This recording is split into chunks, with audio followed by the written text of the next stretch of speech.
So Monday was pretty dramatic, right? I mean, we had Rod Rosenstein allegedly resign and then head over to the White House to allegedly be fired, only for nothing at all to happen. Now, during that time that Rod Rosenstein was in the White House, a lot of people were already gearing up. They said, get ready, folks. We're going to have to take to the streets, which was absolutely accurate if Trump had fired Rosenstein.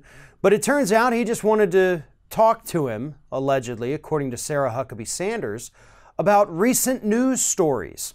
Those recent news stories obviously being the New York Times report from late last Friday that said Rosenstein had considered wearing a wire to record Donald Trump and even joked about invoking the 25th Amendment, a story that really raised eyebrows not because Rosenstein would say these things, but because the person who leaked it to the New York Times obviously had to have been a close ally of Donald Trump and was trying to get Rosenstein fired. There's actually, theories out there that it may have been Trump himself who not only authorized this leak, but possibly even created the story in order to give himself cover or some kind of excuse in order to fire Rod Rosenstein.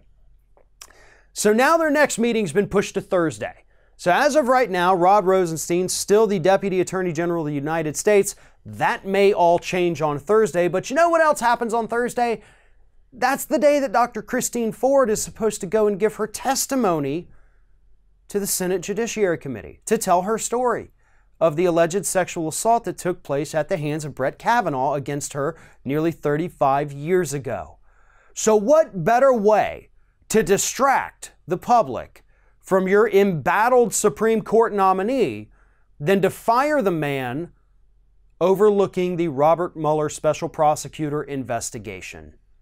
That is a very likely scenario. Obviously, we have to wait till Thursday to find out if that's going to happen. But here's what happens if Rosenstein does in fact get fired. First and foremost, it's going to give the special prosecutors even more evidence of obstruction of justice. I mean, that's going to be a really stupid move on behalf of Donald Trump, which makes it all the more likely that he's going to do it because he's a very stupid human being.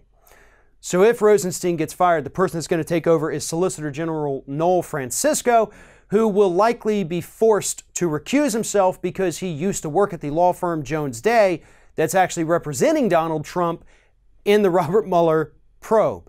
So if he stays on, there is a huge conflict of interest.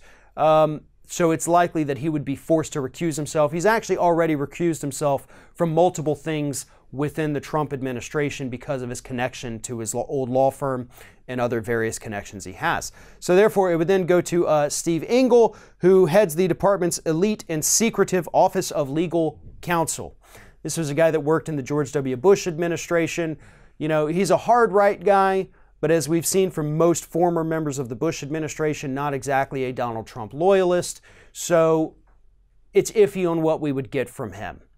But nonetheless, if Donald Trump does in fact fire Rod Rosenstein over this fraudulent New York Times report, it's going to be obstruction of justice. 100%, without question, without a doubt, because we know the intent. And that's what obstruction of justice is all about, the intent. Donald Trump's intent is to shut down the investigation.